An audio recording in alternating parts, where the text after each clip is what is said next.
నమస్తే. ఇవాళ పొద్దున్నుంచి ఎక్కడ పేపర్లలో చూసినా అల్లు అర్జున్ అరెస్ట్‌కి సంబంధించిన వార్తతో పాటు ఇంకొక అరెస్ట్‌కి సంబంధించినటువంటి వార్త పైన కూడా చాలా పెద్ద ఎత్తున చర్చ జరుగుతుంది. అదే బీఆర్ఎస్ పార్టీ వర్కింగ్ ప్రెసిడెంట్ కేటీఆర్‌ను ఫార్ములా ఈ రేస్‌కి సంబంధించినటువంటి కేసులో అరెస్ట్ చేయబోతున్నారు అంటూ అనేక వార్తాపత్రికలలో ఇవాళ పెద్ద ఎత్తున వార్తలు వచ్చినాయి. అయితే BRS party working president KTR ప్రతిపక్ష హోదాలో ప్రతిపక్ష పార్టీకి సంబంధించిన నేతగా కాంగ్రెస్ ప్రభుత్వం ప్రజలకు ఇచ్చి తప్పినటువంటి హామీల విషయంలో నిరంతరం ప్రశ్నిస్తూనే ఉన్నాడు కాబట్టి అరెస్ట్ చేయాలని చూస్తుంది అనేటువంటిది బీఆర్ఎస్ పార్టీ వాదన.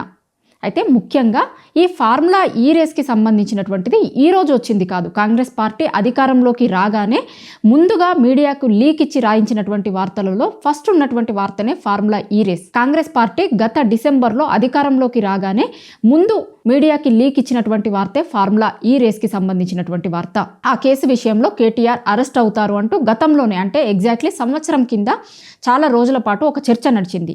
దాని తర్వాత ఫోన్ ట్యాపింగ్కి సంబంధించినటువంటి ఇష్యూని ముందుకు తీసుకొచ్చారు. దాని తర్వాత రకరకాల ఇష్యూస్ని ముందుకు తీసుకొచ్చారు. అయితే సంవత్సరం తర్వాత మళ్ళీ ఇప్పుడు ఫార్ములా ఈ రేస్కి సంబంధించినటువంటి ఇష్యూలో కేటీఆర్ను అరెస్ట్ చేయబోతున్నారంటూ గత 2-3 రోజుల నుంచి చాలా పెద్ద ఎత్తున చర్చ జరుగుతుంది.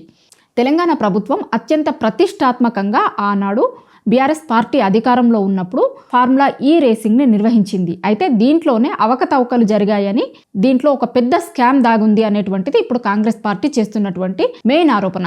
అయితే దీనికి సంబంధించినటువంటి స్కామ్ ఏంటి అనేటువంటి అంశాల దిక్కు నేను ఇప్పుడు పోవట్లేదు. బీఆర్ఎస్ పార్టీ చేస్తున్నటువంటి, బీఆర్ఎస్ పార్టీ ప్రజలకి చెప్పాలి అనుకుంటున్నటువంటి దానిపైన ఇప్పుడు నేను మీకు చెప్పబోతున్నా. ముఖ్యంగా ఒక సంవత్సరం కాలం నుంచి జరిగినటువంటి అనేక ఇష్యూస్ కావచ్చు, కాంగ్రెస్ పార్టీ అధికారంలోకి వచ్చిన తర్వాత ఇస్తాము అని చెప్పినటువంటి 6 గ్యారంటీలు కావచ్చు, లేదంటే 420 హామీల పైన 100 రోజుల్లోగా పూర్తి చేస్తామని కాంగ్రెస్ పార్టీ చెప్పింది. కాబట్టి 100 రోజులు అయిన తర్వాత రోజు నుంచే బీఆర్ఎస్ పార్టీ వర్కింగ్ ప్రెసిడెంట్ హోదాలో కేటీఆర్ ఆ అంశాలపైన నిరంతరం ప్రశ్నిస్తూ ఉన్నారు.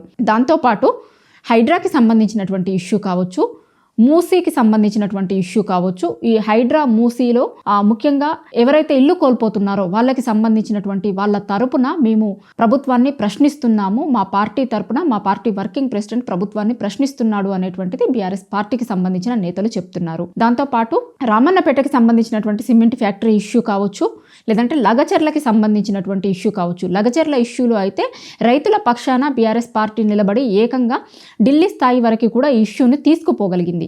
ఢిల్లీ స్థాయి వరకు కూడా వెళ్ళి లగచర్లలో జరిగినటువంటి ఇన్సిడెంట్ అంతటిని కూడా ఢిల్లీ వేదికగా బట్టబయలు చేయగలిగారు.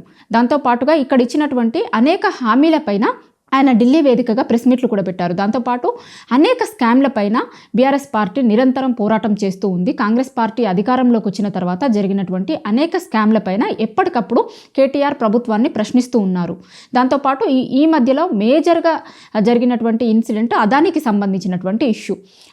సంబంధించినటువంటి ఇష్యూ పైన కూడా వాళ్ళ హైకమాండ్ నిర్ణయానికి వ్యతిరేకంగా రాహుల్ గాంధీ చెప్తున్నటువంటిది ఒక మాట, చేస్తున్నటువంటిది ఒక మాట అనే విషయాలని ఇక్కడ రేవంత్ అదాని పట్ల చూపిస్తున్నటువంటి ప్రేమను ఎప్పటికప్పుడు ఎక్స్పోజ్ చేస్తూ వస్తుంది బీఆర్ఎస్ పార్టీ అనేటువంటిది బీఆర్ఎస్ పార్టీ నేతలు చెప్తున్నారు. అందులో భాగంగానే అదాని దగ్గర నుంచి స్కిల్ యూనివర్సిటీకి వచ్చినటువంటి 100 కోట్ల రూపాయలను కూడా వెనక్కి ఇచ్చేలాగా ఆ పార్టీ పైన ప్రెజర్ బిల్డ్ చేయగలిగింది బీఆర్ఎస్ పార్టీ అనేటువంటిది బీఆర్ఎస్ పార్టీకి సంబంధించిన నేతలు చెప్తున్నారు. అయితే దీంతో పాటు బీఆర్ఎస్ పార్టీ ముందు నుండి చెప్తూ వస్తుంది, ప్రజలు కాంగ్రెస్ పార్టీని ఎన్నుకున్నారు కాబట్టి వాళ్ళు ఏం చేసినా కూడా సంవత్సర కాలం పాటు టైం ఇస్తాము అనేటువంటిది బీఆర్ఎస్ పార్టీ వర్షన్గా ఉంది. కాంగ్రెస్ పార్టీని ఎన్నుకున్నారు కాబట్టి వాళ్లకు టైం ఇద్దాం, ఒకవేళ 1 ఇయర్ తర్వాత కూడా వాళ్ళు చేయకపోతే దానిపైన ప్రశ్నిద్దాం అనేటువంటిది బీఆర్ఎస్ పార్టీ లైన్గా ఉంది అనేటువంటిది బీఆర్ఎస్ పార్టీ నేతలు చెప్తున్నారు చాలా రోజుల నుంచి.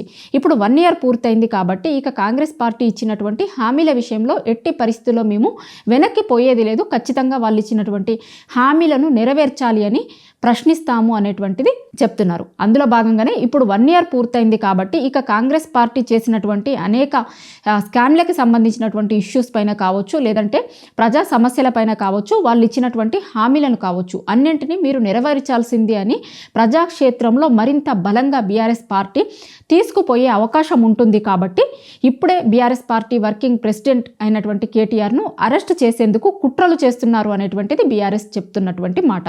అందులో భాగంగా ఉండగానే తమకు అనుకూలంగా ఉన్నటువంటి కొంతమంది మీడియాకు లీకులు ఇచ్చి వార్తలు రాపిస్తున్నారు అనేటువంటిది బీఆర్ఎస్కి చెందినటువంటి నేతలు చెప్తున్నారు. మొత్తం మీద అయితే అల్లు అర్జున్కి సంబంధించినటువంటి అరెస్టు ముగియగానే ఇంకొక మెయిన్ పర్సన్కి సంబంధించినటువంటి అరెస్టు ఉంటుంది అనేటువంటిది గత 2-3 రోజుల నుంచి కొంత లీకులు అయితే వస్తున్నాయి. దీనిపైన బీఆర్ఎస్ పార్టీ మేము ఎట్టి పరిస్థితుల్లో ఏం జరిగినా కూడా ప్రజాక్షేత్రంలో తేల్చుకునేందుకు సిద్ధంగా ఉన్నాము అనేటువంటిది బీఆర్ఎస్ పార్టీ చెప్తుంది. గతంలో కూడా ఒక 2-3 నెలల కిందటనే ఈ ఇష్యూకి సంబంధించినటువంటి దానిపైన పెద్ద ఎత్తున చర్చ జరిగినప్పుడే అరెస్ట్ చేస్తారు కేటీఆర్ని అని చర్చ జరిగినప్పుడే ఆ రోజు తెలంగాణ భవన్లో BRS party working president KTR press meet పెట్టి ఫార్ములా ఈకి సంబంధించినటువంటి ఇష్యూస్ అన్నింటినీ కూడా ప్రజల ముందు పెట్టడం జరిగింది.